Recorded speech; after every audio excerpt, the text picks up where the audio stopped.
Apreciados participantes, les habla su facilitadora Nidia González. Y en esta oportunidad daremos a conocer lo que corresponde a la tercera unidad, que son modelos de redes. De la unidad curricular, investigación de operaciones o investigación de operaciones. Bien. En este caso, bueno, los problemas de redes surgen en una gran variedad de situaciones. Bien.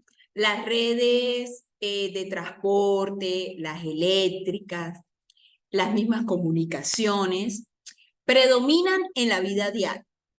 La representación de estas redes se utiliza ampliamente en áreas tan diversas que todo depende, por ejemplo, como la misma producción en una entidad de trabajo, ¿sí? La distribución, la planeación de proyectos, la localización de instalaciones, ¿bien? Administración de recursos humanos, planeación financiera, bueno, una serie de que sirven, ¿verdad? Los modelos de redes en todos estos ámbitos, ¿verdad? Y más que todo para controlar proyectos, ¿bien? Esto por nombrar cualquier ejemplo, ¿no? Bien, existen muchos. Y de hecho, una representación de estas redes proporciona un panorama general tanto de un poderoso y ayuda de una u otra forma a lo que es la parte conceptual de cómo visualizamos directamente las relaciones que componen toda entidad de trabajo. Entonces, en sí, toda entidad de trabajo que viene a ser prácticamente un sistema, ¿bien?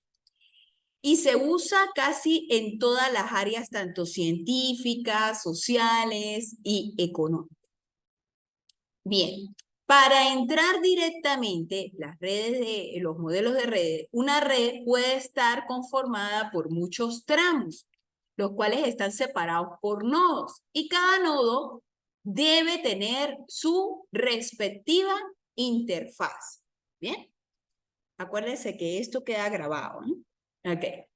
Cuando la red, ¿verdad?, cambia de dirección en un punto, no está conectado con una locación, sino se habla de puntos de quiebre. Una red consiste directamente en un conjunto de puntos y este conjunto de líneas que unen ciertos pares de puntos. Los puntos se llaman nodos o vértices y las líneas se llaman arcos o ligaduras, aristas o ramas. Esto según el concepto de Hiller Friedrich en el año 1992. En realidad vienen a ser rutas invisibles sobre las cuales pues vamos a mover sea recursos, sean entidades, y cada red va a cumplir una función muy específica, que todo va a depender de las locaciones o medios de interfaz. ¿Ok? Entre las redes más sobresalientes hay 5 tipos importantes de problemas de redes y algunas ideas básicas sobre las cuales los podemos resolver, sin profundizar en los aspectos de estructuras de base de datos, tan vitales para las explicaciones exitosas en estos problemas de gran escala. Entre esos tipos de problemas tenemos la ruta más corta, el árbol de mínima expansión, el flujo máximo, que tiene una estructura específica que surge con frecuencia en la práctica, el flujo del costo mínimo y el método CPE. La aparición de algunos algoritmos ha tenido pues un gran impacto dependiendo de la forma como se resuelvan estos problemas, ¿sí? Al igual que las ideas de ciencias de la computación acerca de estructuras de datos y directamente la manipulación eficiente de los mismos. En consecuencia, ahora se dispone de algoritmos que inclusive hasta software que los podemos directamente resolver directamente a través de una computadora, paquetes de computadora, y se usan de forma rutinaria para resolver problemas muy grandes que no habrían podido manejarse, bueno, hace como 2 o 3 décadas aproximadamente. Claro está, estos software me va a permitir resolver de una forma más rápida. Todo va a depender si tengo diferentes, por decir algo. Tengo diferentes puntos de distribución a nivel nacional, ¿verdad? Y de una u otra forma, pues me va a permitir como tal. Ok, Frayel. Que me va a permitir como tal, de una u otra forma, ¿para qué? Pues, para resolverlo. Entonces, a través de estos software, me resuelve de una manera más rápida. Bien, si fuera uno o dos puntos, sí, pero si estamos hablando de 35 cadenas a nivel nacional, se puede imaginar cómo puedo manejar. Entonces, a través de estos paquetes de software, me permite una resolución rápida de los problemas. Bien, tenemos alguna terminología de redes. Entonces, red significa conjunto de puntos y líneas que unen ciertos pares de puntos. Nodos serían los puntos o vértices. Arcos, líneas, ligaduras, aristas o ramas se etiquetan para dar nombre a los nodos en sus puntos terminales. El arco dirigido, si el flujo a través de un arco se permite solo en una dirección, la dirección que indica agregando la cabeza de la flecha al final de la línea que representa el arco. Estas son definiciones que lo vamos a ver más adelante con un ejercicio. Bien, arco no definido, si el flujo a través de un arco se permite en ambas direcciones. ¿Ok? Bien, otros términos que tenemos es como red dirigida, red que tiene solo arcos dirigidos, la no dirigida, todos los arcos no son dirigidos, trayectoria, sucesión de arcos distintos que conectan nodos. El ciclo es la trayectoria que comienza y termina en el mismo nodo. La red conexa es la red en la que cada par de nodos está conectado. El árbol viene a ser la red conexa para algún subconjunto de n nodos y no contiene ciclos no dirigidos. Tenemos también lo que es el árbol de expansión, que sería la red conexa para los n nodos que contienen ciclos no dirigidos. Tenemos capacidad del arco, que es la cantidad máxima de flujo, es a lo mejor, bueno, quizás pueda ser infinito, pero puede circular en un arco dirigido. Está el nodo de fuente, el nodo de demanda y el nodo de transbordo. El nodo de fuente, nodo de origen, ¿verdad? Que tiene la propiedad de que el flujo que sale del nodo excede el flujo que entra a él. El de demanda, no nodo de destino, donde el flujo que llega excede al que sale de él, y el nodo de transbordo, que viene a ser el intermedio, satisface la conservación del flujo directamente, es decir, el flujo que entra es igual al que sale. Bien, entonces tenemos lo que se llama directamente la red PER, ¿sí? Es un sistema probabilístico y como su nombre lo indica en las iniciales en inglés, es la técnica de evaluación y revisión de programa. Es un instrumento diseñado especialmente para planificar, programar y controlar los recursos que se disponen. Es una herramienta que se utiliza en escenarios de gestión de proyectos. Los diagramas PER son útiles para seguir el tiempo y los recursos necesarios para completar un objetivo, así como para mantener en perspectiva la secuencia correcta de todas las áreas. Aunque es menos común que el diagrama, es menos común que el diagrama de Gantt, si se acuerdan del diagrama de Gantt, ¿sí? Donde a través de ese diagrama casi la mayoría, por lo general los software de gestión de proyectos, de una u otra forma lo utilizan para cronometrar o tener ciertas tareas como tal, ¿sí? Los diagramas de PERS son más eficientes, más eficaces en la contabilidad. Inclusive me va a resolver algún tipo de incertidumbre y que de una u otra forma pues me va a perder esa incertidumbre más que todo es con respecto a tiempos al momento de resolver. ¿Bien? Lo importante es tener el conocimiento de la estructura directamente básica como tal de los PER y bueno, y todo va a depender de la necesidad que tenga la persona para yo conseguir ciertas soluciones a ciertos problemas. ¿Ok? Bien. El diagrama de la red PER de flechas representa las interdependencias y relaciones de precedencia entre las actividades del proyecto. Cada actividad se representa mediante una flecha llamada arco o rama y la punta indica el sentido de avance del proyecto. La relación de precedencia entre las actividades se especifica utilizando eventos.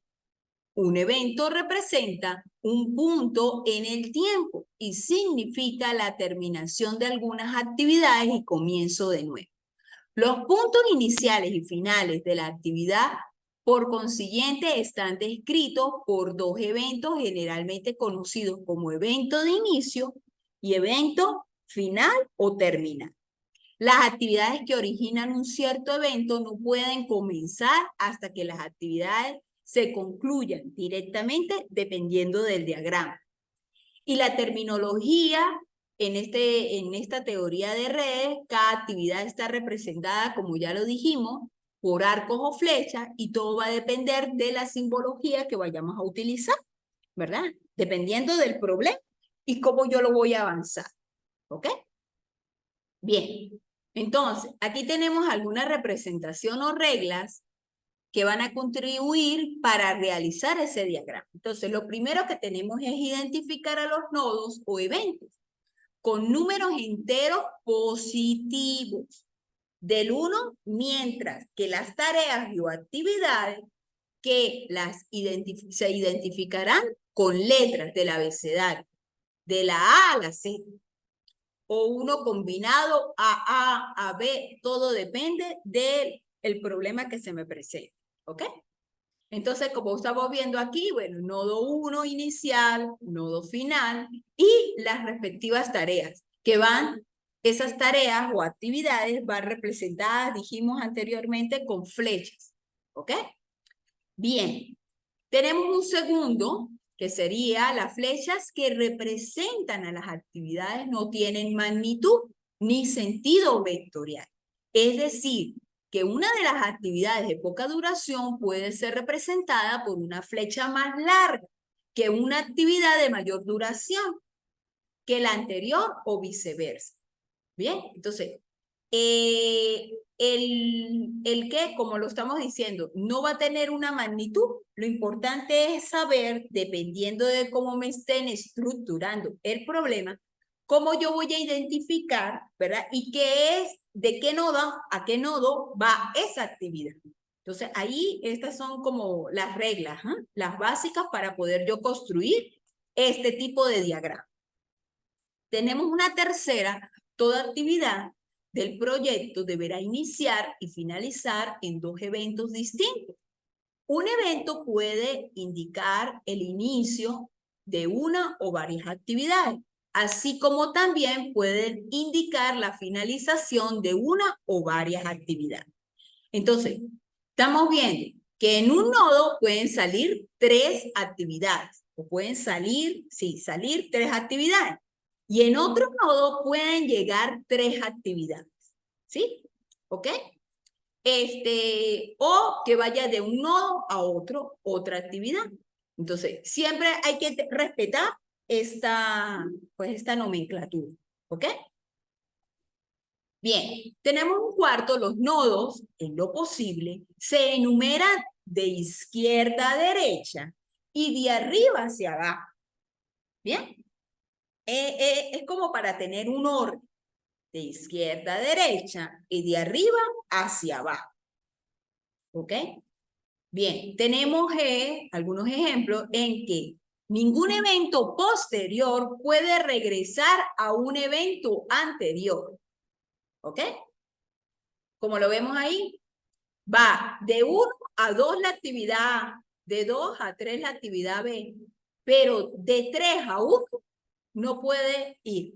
O sea, ya aquí no puede, ya sería un error. al momento de yo diseñar el diagrama. ¿Ok?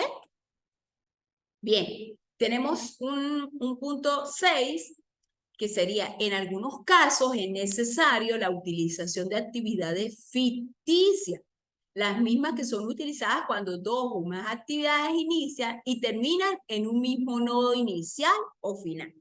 Entonces, lo anterior no se podía hacer, ¿bien? Pero para eso existen actividades ficticias, si es que tiene que retornar ese nodo directamente. Aquí vemos un ejemplo, ¿verdad? Y aquí vemos otro ejemplo, ¿bien?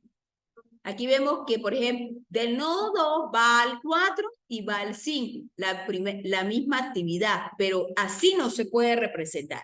Se debe representar es con una flecha que se denomina ficticia y como la vemos aquí, es una actividad C' y la flecha va no completa, sino va punteada.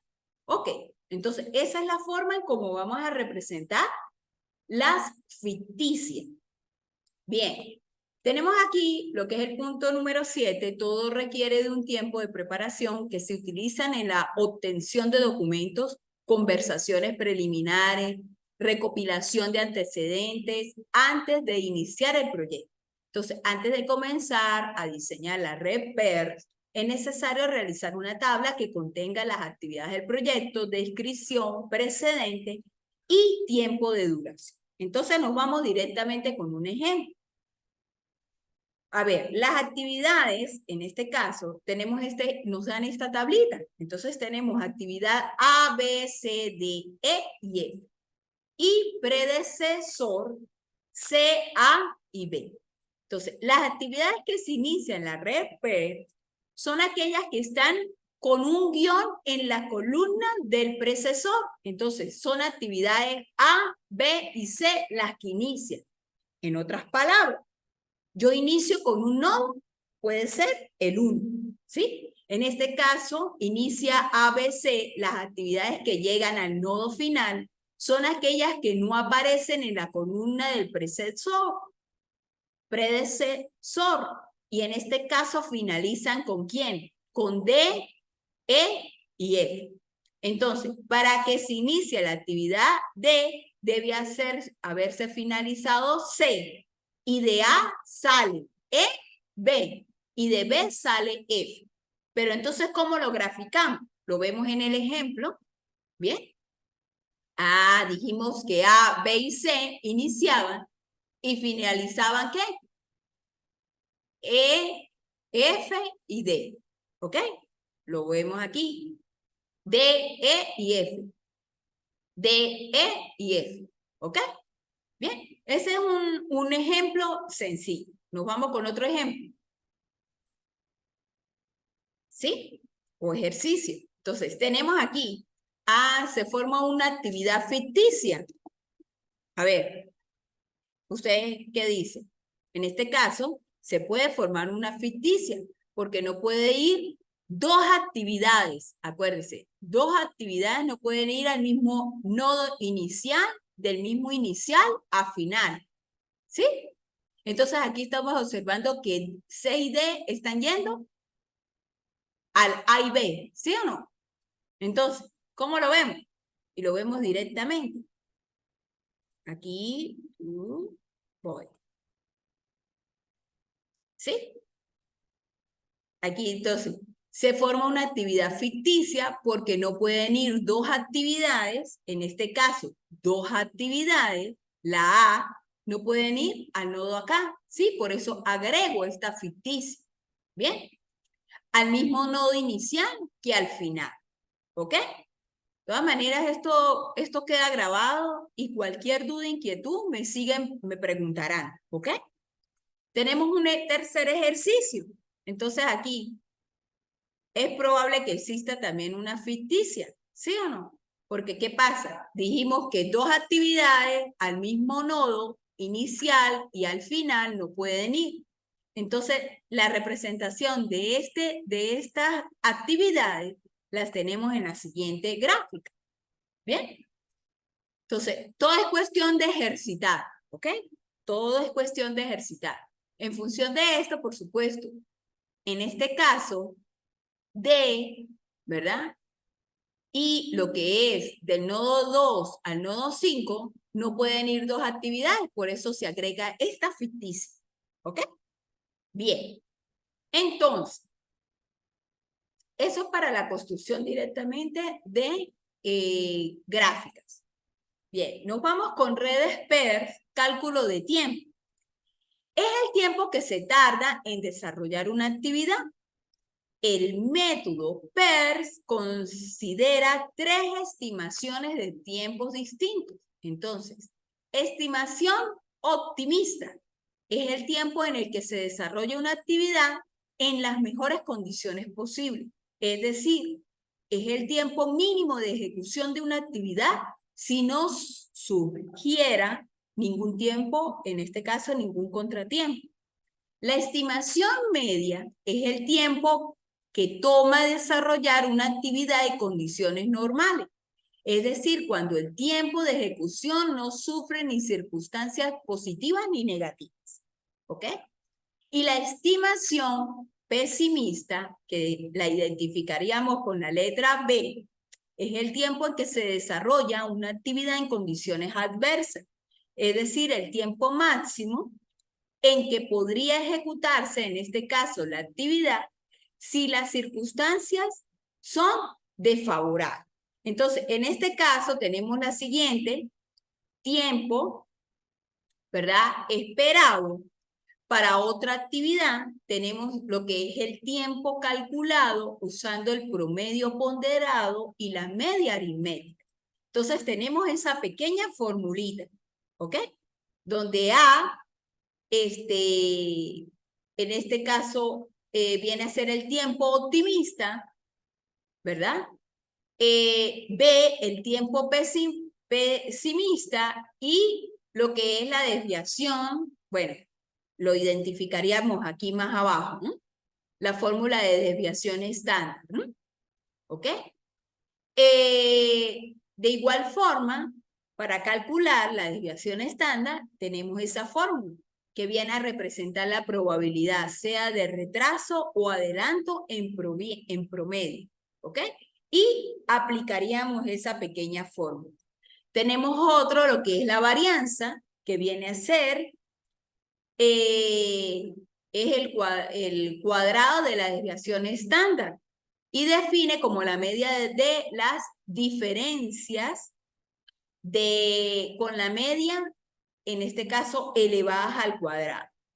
Y la probabilidad, tenemos esa fórmula donde es para concluir un proyecto y donde Z, la variable Z, es normalizada en la distribución normal, ¿sí?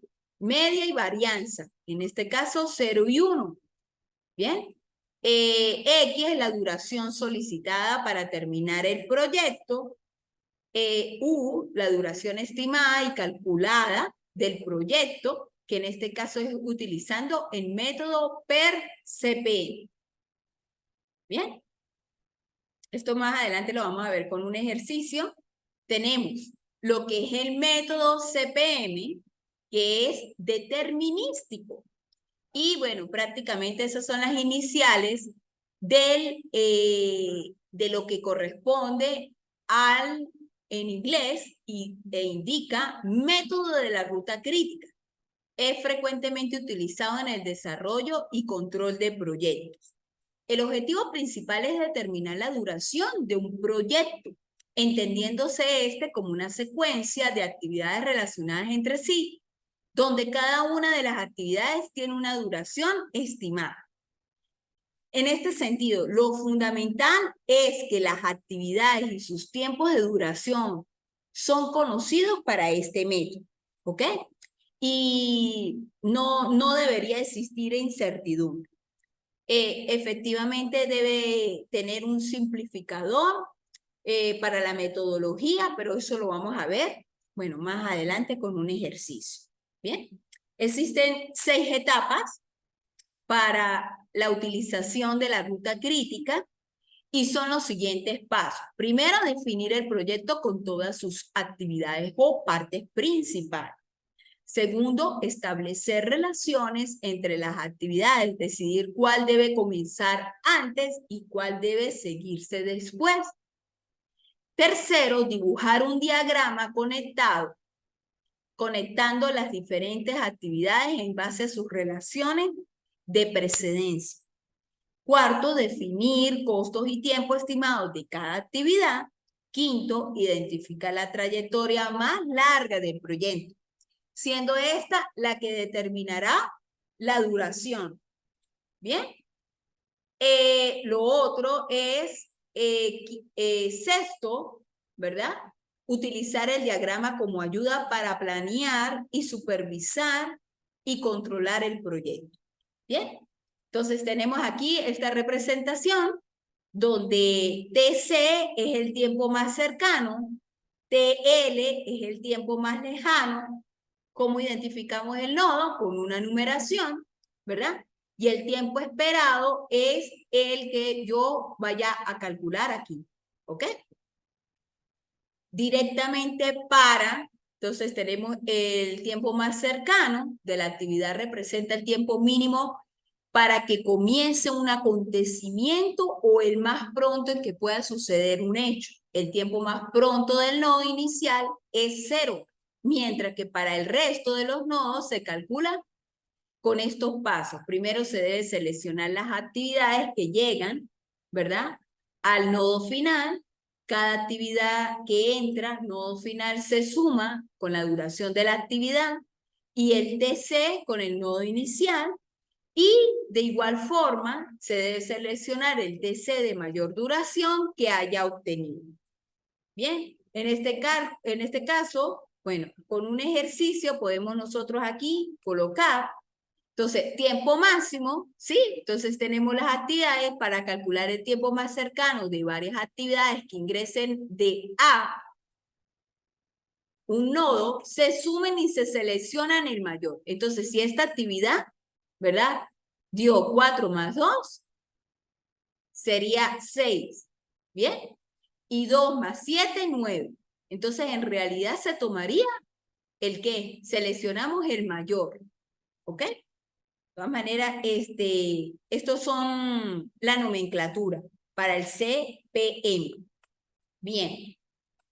Tenemos de igual forma el tiempo más lejano de la actividad, es prácticamente lo mismo, ¿sí? Tenemos aquí directamente, aquí sería para calcular el tiempo más lejano de varias actividades que salgan de un nodo, se resta y se selecciona el menor. Entonces, de estas tres, ¿cuáles seleccionaríamos? 10 menos 7 sería 3, que sería el menor, ¿ok? Bien, están las holguras, ¿verdad? Es el tiempo máximo que pueda traspasar el comienzo de una actividad sin que esto retrase la finalización del proyecto. Está la holgura de evento y tenemos la holgura también de actividades. Entonces, están reflejadas bajo esa formulita. Bien, tenemos la ruta crítica, es el camino o ruta compuesta por las actividades críticas del proyecto. Un camino crítico es una serie de actividades sucesivas conectadas que conduce del principio del proyecto al final del mismo. En toda red PER habrá por lo menos una ruta crítica. Entonces entramos con este ejercicio. Se desea construir una casa, para ello se desarrollará las siguientes actividades en donde se pide calcular lo siguiente, desde la A hasta la H. Duración de cada actividad, desviación típica de cada actividad, red del proyecto, CPM, tiempo de cercano y tiempo lejano, las holguras de las actividades, la ruta crítica, el tiempo de determinación del proyecto, ¿verdad? Y lo que corresponde directamente a la probabilidad que qué pasaría de que el proyecto termine en realidad en 20 días. Entonces tenemos estas actividades. Las actividades, las descripciones, cómo procede. Aquí yo automáticamente me está dando. ¿Qué me está dando? ¿Cómo debo construir la red? de dónde a dónde va, ¿verdad? Y aquí me están dando los datos, que es para calcular la desviación estándar, ¿sí? La probabilidad, todas las formulitas anteriores. Entonces, me voy directamente. Duración de cada actividad, aquí tengo la fórmula, lo calculo con los datos anteriores. La desviación típica, tengo aquí los datos, la fórmula y lo calculo con los datos anteriores. Bien, y tengo también aquí la variación, la varianza. Bien. Me voy con el punto C y la red me queda de esa forma. ¿Ok? Bien. De todas maneras, esto lo analizarán y lo consultarán posteriormente si tienen duda. ¿Ok? Bien. El punto D, el tiempo más cercano y el tiempo más lejano. El tiempo más cercano y más lejano lo calculo con lo anterior, con lo que vimos anteriormente. ¿Sí? Bien, entonces ahí me dan los resultados.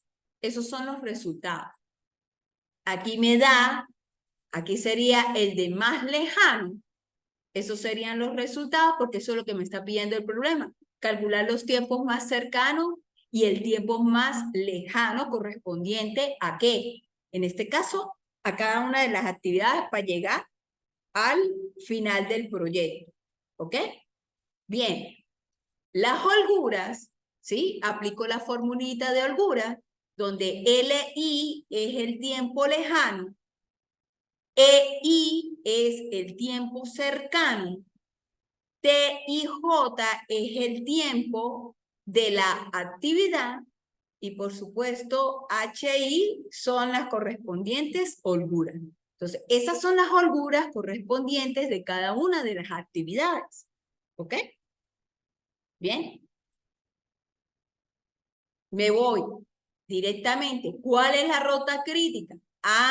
Para seleccionar las actividades que conforman la ruta crítica, nos fijamos en los nodos, en este caso directamente cuando me dé la holgura netamente 0. Y si me da netamente 0, entonces aquí la ruta crítica sería la A, la B, la C, la E y la F. Bien.